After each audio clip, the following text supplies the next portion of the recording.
नमस्कार, कविता फॅशन या माझ्या यूट्यूब चॅनलवर तुमचं अगदी मनापासून स्वागत आहे. 30 साईजचा डिझाईन प्रिन्सेस ब्लाऊज इथं बघणार आहोत आणि शोल्डरचं आणि उंचीचं माप साईजनुसार टाकून घ्यायचं आहे.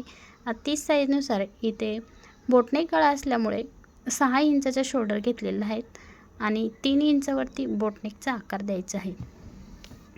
आता हा मागचा गळा आहे आणि या ठिकाणी मोंड्याची उंची टाकून घ्यायची. आता बोटनेकमध्ये तुम्ही शोल्डरची रुंदी जितकी टाकली असेल तितकी मोंड्याची उंची टाकायची नाही. अंगावर घेतलेल्या मापानुसार उंची टाकायची आणि खाली मोंड्याच्या साईडनं उतरता आकार द्यायचा. तर जसा आपण गोल आकार घेतो वरच्या बाजूने अगदी तसाच घ्यायचा आहे, फक्त इथं रुंदी वाढवायची आहे आणि गोल गळ्याचा आकार द्यायचा आहे. आपण गोल गळ्याचा आकार हा खालच्या बाजूने देतो, तर न देता वरच्या बाजूने द्यायचा आहे. आणि इथं टक्सपासून थोडासा तिरपा आकार दिलेला आहे आणि याची कटिंग करून घ्यायची. ही डिझाईन खूप सोपी आहे बनवायला. आता इथं मेन फॅब्रिकवर सुद्धा याची कटिंग करून घ्यायची आहे. याची कटिंग तुम्ही स्टिचिंग करते वेळेस सुद्धा करू शकता. तर या ठिकाणी समोरचा जो आकार आहे त्याचे इथं मार्क करून घ्यायचे. जसा मागच्या आकारचा मार्क केलेला आहे अगदी तसंच करून घ्यायचं. आता इथे प्रिन्सेस ब्लाऊज असल्यामुळे समोरच्या बाजूने अर्धा इंच शिलाई मार्जिन सोडायची आणि मोंड्याची उंची जशी मागची आहे तितकीच टाकून घ्यायची. आणि जे 2 इंच आपल्या शोल्डरसाठी असतं त्या बाजूने तुम्हाला टक्स जितका वाढवायचा असेल तितके तुम्ही रुंदी इथं वाढवू शकता. आणि समोरचा आकार इथं व्ही आकार घेणार आहेत मी. जसं मागच्या बाजूने मोंड्याकडून उतार दिला होता अगदी तसंच द्यायचं आहे. आणि इथं हुकाय पट्टीकडून 1.5 इंचवरती थोडासा तिरपा आकार दिलेला आहे आणि त्या दोन्हीचं आपलं जे मेन फिटिंग आहे कमरेचं त्याचं इथं हाफ काढून घ्यायचं आहे. वरच्या बाजूने टक्स पॉईंट घ्यायचा आहे, साईजनुसार टक्स पॉईंट घ्यायचा.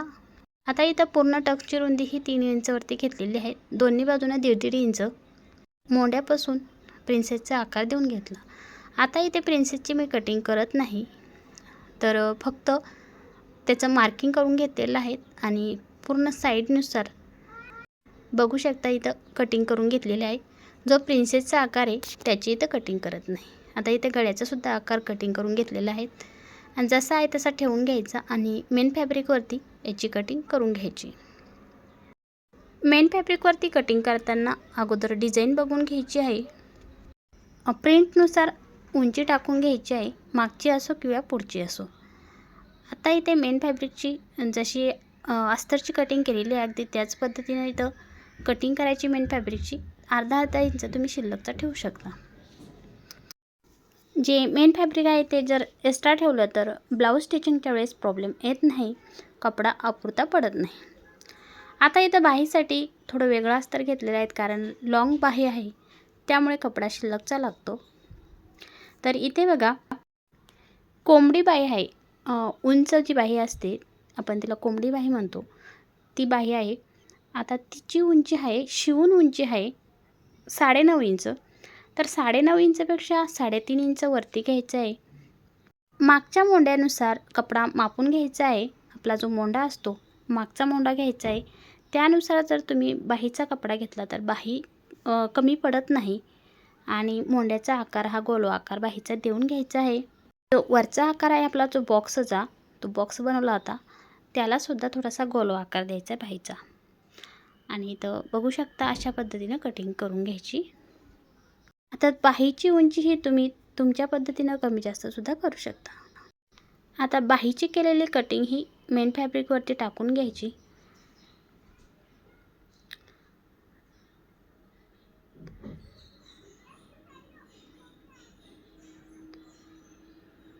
आता इथे मी समोरचा जो काटाचा भाग आहे तो इथे कटिंग करणार नाही. तो जो काटाचा भाग आहे तो वेगळा कटिंग करणार आहे आणि ते काट वरच्या बाजूने वेगळे लावणार आहे. आता जेव्हा काट कमी पडतात, बाहीला अपुरे पडतात त्यावेळेस काट काढून घ्यायचे आणि वरच्या बाजूने जोडायचे. प्रत्येक वेळेस रुंदीचं माप आपल्या पद्धतीनं राहत नाही तर ॲडजस्ट करावं लागतं. आता इथे सुद्धा हे काट मी वेगळे कटिंग करून वेगळे वरच्या बाजूने वेगळे लावणार आहे. फक्त आपल्या काटाची जी दोन्ही बाजूची साईड आहे ती आपल्याला एक्स्ट्रा ठेवायची अर्धा इंच, कारण आपल्याला शिलाई मार्जिन तर लागणारच आहे. प्रथम आपण मागचा भाग घेऊया स्टिचिंगसाठी. सरळ बाजूने अस्तर ठेवायचे आणि अगोदर तुम्ही खालची बाजू बनवून घ्यायची, आणि वरची बाजू वरची बाजू जी आहे ती आपण नंतर बनवणार आहोत. अगोदरची मोठी साईज असते ती बनवून घ्यायची आहे.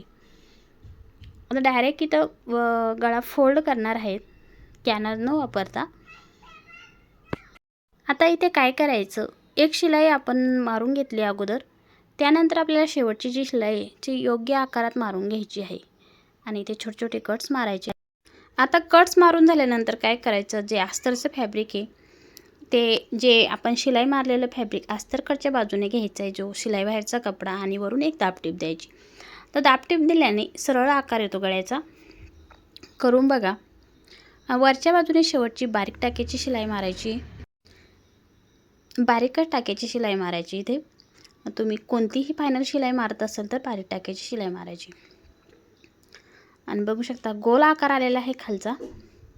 आता वरच्या बाजूचा जो गळा आहे, आपण क्रॉसपट्टी कशी आपण फोल्ड करतो अगदी तशाच पद्धतीनं करून घ्यायचं, आणि वरच्या बाजूने सुद्धा गळा पलटी करण्यासाठी शिलाई मारून घ्यायची. आणि मेन फॅब्रिकचा गळा कटिंग करून घ्यायचा. आता मेन फॅब्रिकचा गळा मी का कट करत नाही अगोदर, कारण आपला गळा हा व्यवस्थित जो आकार आहे आपला त्या आकारामध्ये येण्यासाठी मी ज्यावेळेस शिवते त्यावेळेसच गळा कटिंग करते, प्रत्येक गळा. आता इथे बघा, आपला जे मेन फॅब्रिक आहे ते बाहेर काढून घ्यायचं आहे आणि वरच्या बाजूने बारीक टाक्याची शिलाई मारायची.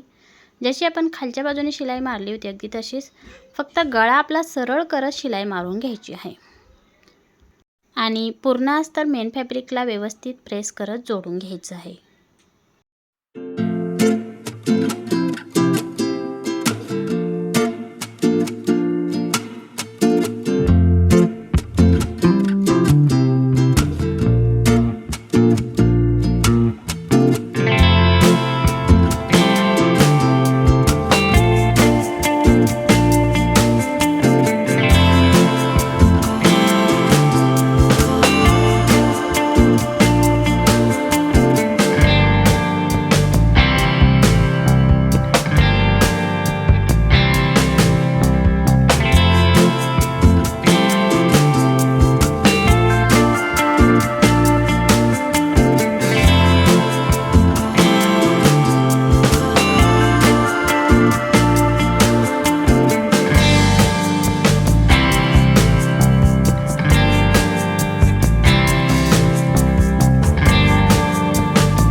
एक काठ घ्यायचा आहे. काठ जो गळा आहे त्या साईजनुसार 2 इंच शिल्लकचा घ्यायचा आणि काठला अस्तर लावून घ्यायचं. आणि अस्तर हे काठला बंद बाजू करून घ्यायची आहे आणि एक बाजू ओपन ठेवायची फॅब्रिक काढण्यासाठी, सरळ फॅब्रिक जे आहे ते काढण्यासाठी. आणि फॅब्रिक काढून झाल्यानंतर दुसरी बाजूची ओपन बाजू आहे ती सुद्धा बंद करून घ्यायची आहे, वरच्या बाजूने आतमध्ये कपडा दाबत. आणि पूर्ण काठावरती शिलाई मारून घ्यायची आहे, किंवा तुम्ही तसंही ठेवू शकता. आणि काठ लावून घ्यायचे व्यवस्थित, डिझाईन जशी डिझाईन आहे त्यानुसार. तर त्या अगोदर काय करायचं, इथे लेस लावायची ऑप्शन आहे, तुम्ही लावू शकता किंवा नाही लावली तरी चालेल. आता इथे दोन्ही बाजूला मी इथे लेस लावणार आहेत. आणि मी नरम लेस लावायची आहे, कारण कितीही माकाचा ब्लाऊज असला, फॅब्रिक असलं तर लेस लावली तर ती टोचली तर ब्लाऊज घालायला प्रॉब्लेम येतात. त्यामुळे कस्टमरची असो किंवा स्वतःची असो लेस बघूनच लावायची। तर इथं काठ हे स्टिच करून घ्यायचे आहे। त्या गळ्याच्या साईजनुसार काठ स्टिच करून घ्यायचे। जो वरचा गळा आहे त्या गळ्याला सुद्धा इथं मी लेस लावून घेणार आहे। बारीक लेस घेतलेली आहेत आणि लेस लावताना लेस जास्त खेचायची नाही। तर तुम्ही लेस खेचली तर गळा असा आकसता येतो, आकसून जातो। त्यामुळे लेस जास्त न खेचता अशी लूजमध्ये लावायची। आता नंतर काय करायचं, परत वरच्या बाजूने लावण्यासाठी एक फूल पाहिजे। त्यासाठी ते चौकोनी कपडा घेतलेला आहे मी। तर फूलची साईज तुमच्यानुसार तुम्ही कमी जास्त सुद्धा करू शकता। आणि पूर्ण बाजू बंद करून एक बाजू ओपन ठेवली होती, त्यातून कपडा काढून घेतला आणि दुसरी बाजू सुद्धा बंद करून घ्यायची आतल्या साईडने कपडा घालून, आणि वरच्या बाजूने शिलाई मारून घ्यायची आहे। आता छोटासा युलाचा तुकडा घेतलेला आहे तिथं चौकोनी। आता याला सुद्धा लेस लावून घेणार आहेत वरच्या बाजूने, सगळ्या बाजूने लेस लावून घ्यायची आहे।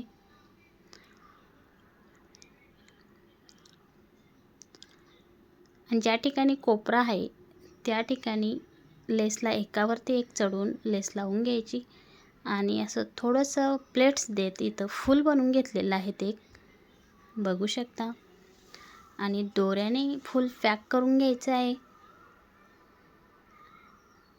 व्यवस्थित पॅक करून घ्यायचं आणि मशीनच्या मदतीने फूल हे लावून घ्यायचं आहे।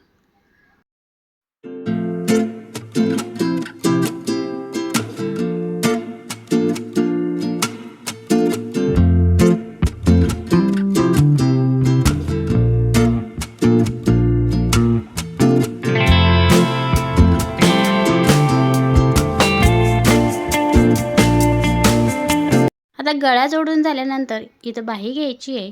सरळ फॅब्रिक खाली ठेवायचं आणि आता अगोदर आपण बाहीला काठ जोडून घेणार आहोत। तर काठ जोडताना व्यवस्थित डिझाईन बघून घ्यायची आहे। आता इथं समोरच्या बाजूने कोणतंही फोल्डिंग न करता सरळ काठ लावून घ्यायची, जर अस्तरचा ब्लाऊज असेल तर। आणि वरच्या बाजूने काठ थोडेसे फोल्ड करायचे आहे। आता हे काठ नंतर फोल्ड करणार आहेत मी अस्तर जोडून घेतल्यानंतर। आणि वरच्या बाजूने अस्तर जोडायचं आणि अर्धा इंचवरती शिलाई मारून घ्यायची। आता अस्तर जोडून आल्यानंतर इथे सुद्धा आपल्याला दाबटीप द्यायची आहे। बाहीला वळ्या पडत नाही दाबटीप दिल्याने। आणि जे अस्तरचा शिलाई बाहेरचा कपडा तो अस्तरकडच्या बाजूने करायचा आणि समोरच्या बाजूने सुद्धा एक बारीक टाक्याची शिलाई मारून घ्यायची। व्यवस्थित फॅब्रिक कवर करत शिलाई मारून घ्यायची आहे। जो काठाचा भाग आहे तो व्यवस्थित एका हाताने प्रेस करायचा आहे आणि दुसऱ्या हाताने व्यवस्थित शिलाई देत घ्यायची। आता बघू शकता सांगितल्याप्रमाणे नंतर फोल्ड करते तर अशा पद्धतीनं काठ फोल्ड करायचं आहे वरच्या बाजूने आणि अस्तर मेन फॅब्रिकला जोडून घ्यायचं।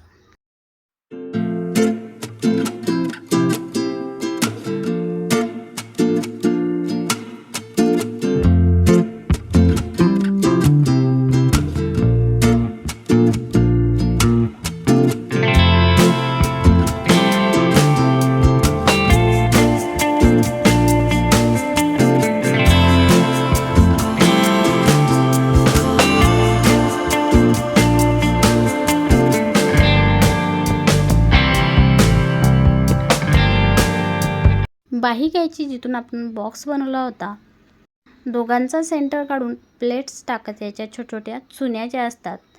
आता अलीकडच्या साईडने टाकल्यानंतर जेव्हा अलीकडची बाजू आपण घेतो त्यावेळेस एकतर पलीकडची बाजू घ्यायची दोन्ही विरुद्ध दिशेने किंवा मग एक समान सुद्धा इथे घेऊ शकता।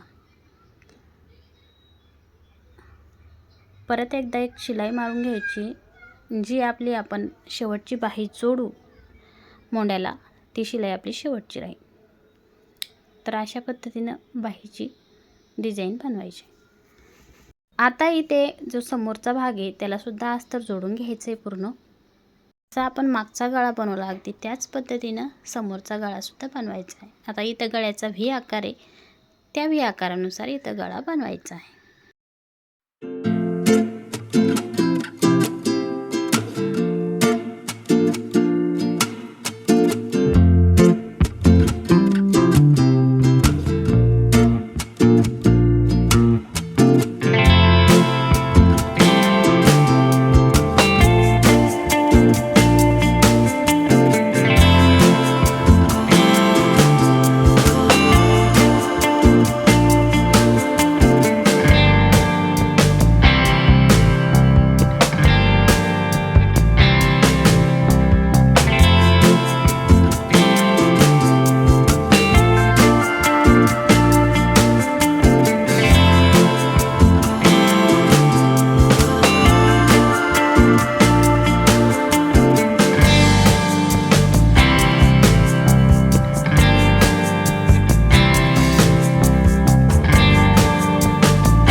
सांगितल्याप्रमाणे प्रिन्सेसचा आकार मी कटिंग केलेला नव्हता, तो डार्क करून घ्यायचा आहे जसा आकार दिला होता तसा. आणि डायरेक्ट मोंड्यातून अर्धा इंचवरती फोल्ड करायचं आणि जशी मार्किंग केलेली आहे ते त्याच पद्धतीनं शिलाई मारून घ्यायची आहे. आता इथं कमी साईज असल्यामुळे मी इथं टक्सची रुंदी ही कमी होती, कारण फक्त 30 साईजचा म्हणजे 7.5 इंचचा फक्त ब्लाऊज आहे. तर इथं तुम्ही टक्सची रुंदी तुमच्या साईजनुसार वाढू शकता. तुम्हाला जर पप हवा असेल तर तुम्ही इथं रुंदी वाढू शकता. इथे डायरेक्ट स्टिचिंग केलेली आहे कटिंग न करता आणि वरच्या बाजूने सुद्धा दाबटीप देऊन घेतलेली आहे. दोन्ही आकार एक समान करून घ्यायचे आहे.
दोन्ही बाजू शिवून झाल्यानंतर फोल्ड करायचं आणि दोन्ही बाजू हा वेगवेगळ्या करून घ्यायच्या आहे.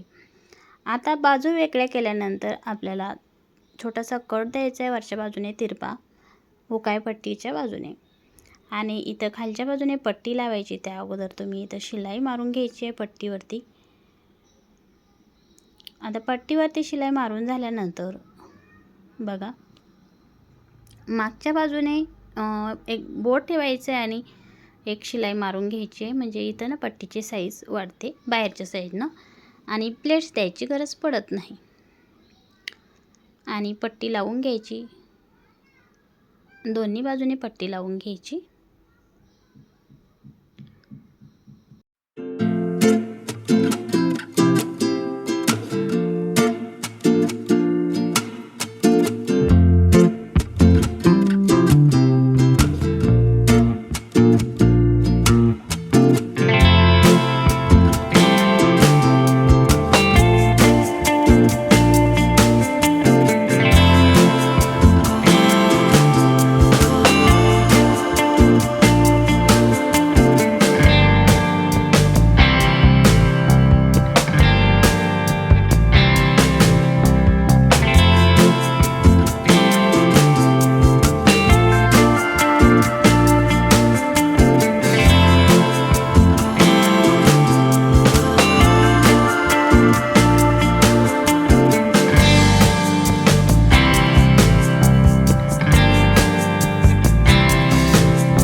बघू शकता पट्ट्यासुद्धा लावून झालेल्या नाही. हुक आहे पट्टीसुद्धा बनवून घेतली आणि इथं लगेच आय बनवून घ्यायची आहे.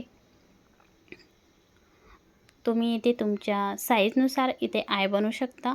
तर इथे मी 5 आय बनवत आहे. आता दोन्ही भाग नेहमी एकमेकांना लावून बघायचे कमी जास्त आहे की नाही, दोन्ही भाग सेम आले का आपले. आणि लगेच इथं शोल्डर जोडून घ्यायचे आहे दोन्ही पण. शोल्डर जोडताना फक्त आपल्याला काय बघायचं, जी बाहेरची जी साईज असते आपली साईड भागाची उंची बघायची बरोबर आहे का. जर इथं उंची कमी जास्त होत असेल तुम्ही तर जो बाहेरचा भाग आहे तो कटिंग करून टाकायचा आणि समान यायला हवी आपली साईड भागाची उंची आणि शोल्डर जोडून घ्यायचे.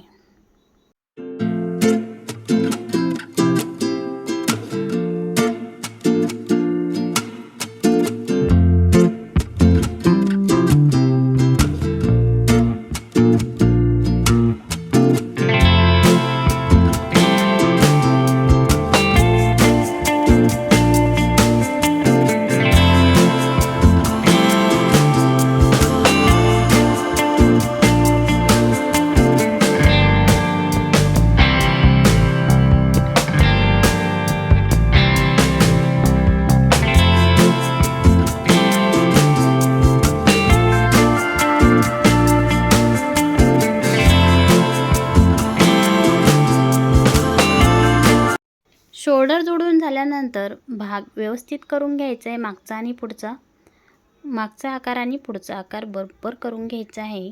आणि इथं शोल्डरच्या मध्यभागानुसार मी बाही जोडते तर दोन्ही समान भाग येतात आपले आणि कपड्याचा अंदाजसुद्धा कळतो.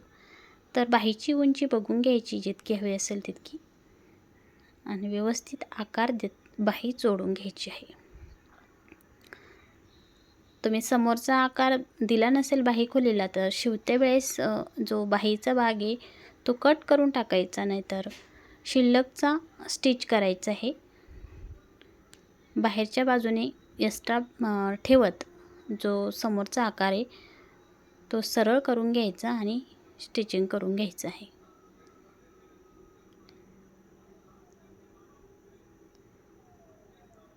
जर मोंड्यानुसार आपण बाही कटिंग केली तर कपडा इथे कमी पडत नाही आणि समोरासमोर आपले दोन्ही भाग येतात.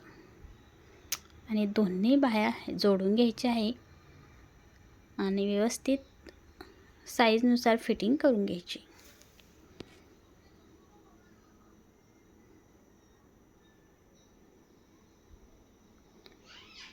तर तुम्ही नवीन असाल तर 2 इंच शिलाई मार्जिन ही ठेवायचीच आहे.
दोन्ही भाग जोडून झाल्यानंतर सरळ बाजूने शिलाई मारून घ्यायची आणि व्यवस्थित इथं फिटिंग करून घ्यायची। जितकं अंतर आहे तुमचा दंडगेर आहे तितका तुम्ही इथं टाकून घ्यायचा आहे समोरचा। अगोदर जी पहिली शिलाई असते ती लॉक करून घ्यायची आणि इथं मोंड्याची गोलाई मापून घ्यायची। मोंड्याच्या गोलाईनुसार जर फिटिंग केली तर बाही ही व्यवस्थित फिटिंग होते। जो आपला चेस्टचा जो भाग असतो तिथं मोंडा गोलाई घ्यायची, तिथं आपल्याला फिटिंगचं माप घ्यायची आवश्यकता नाही। फक्त मोंडा गोलाईचं माप जर घेतलं तुम्ही तर व्यवस्थित फिटिंग होऊन जाते आणि कमरेचं मापसुद्धा टाकून घ्यायचं आहे। दोन्ही बाजूची फिटिंग करून घ्यायची। व्हिडिओ पूर्ण बघितल्याबद्दल धन्यवाद।